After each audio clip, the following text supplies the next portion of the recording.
Hey, Composing Gloves here, and today we're going to be doing another chord progression exercise, this time using augmented and diminished chords.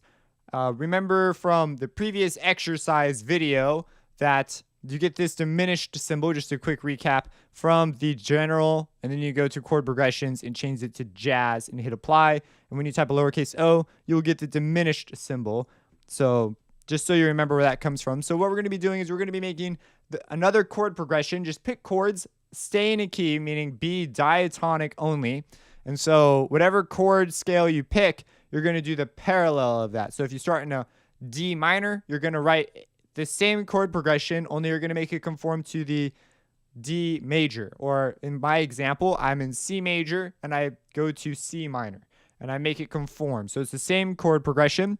You're going to perform a chord symbol analysis up top. So you're going to write in the chords you used, and then you're going to write in the same chords, only now in the new key down below.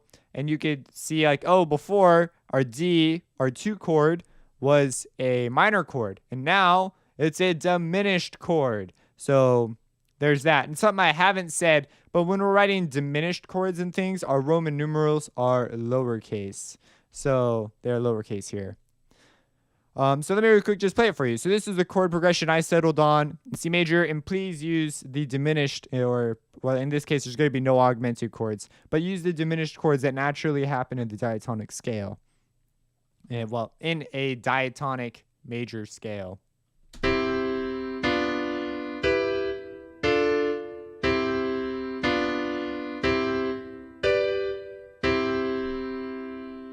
And here it is in minor.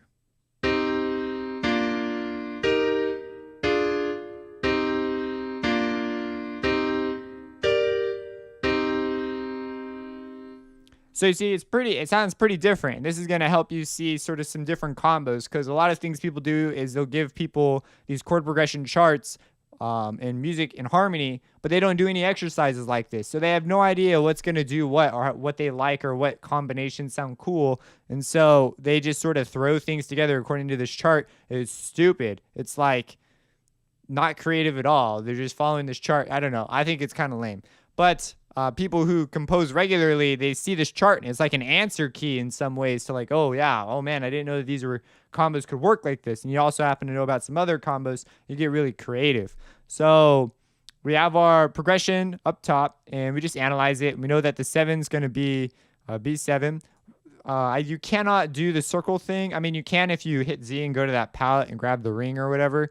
But you could just write dim next to it. When we get into figure bass, this will no longer be a thing. We will be writing in numbers and fancy stuff. We also have, I also want you, when you do this, you are allowed to use any of the minor scales. So like natural, harmonic, or melodic. But if you do so, if you decide to change one of the chord qualities to do that, then you need to make a note. So for example, in fact, make a note regardless. Just make a note if you have something that could have been different. Here, I only have to make the note once. So here's the 7. I said, notice this is a B major chord, right? But if we were to use the harmonic minor scale, it would have become a B flat diminished chord.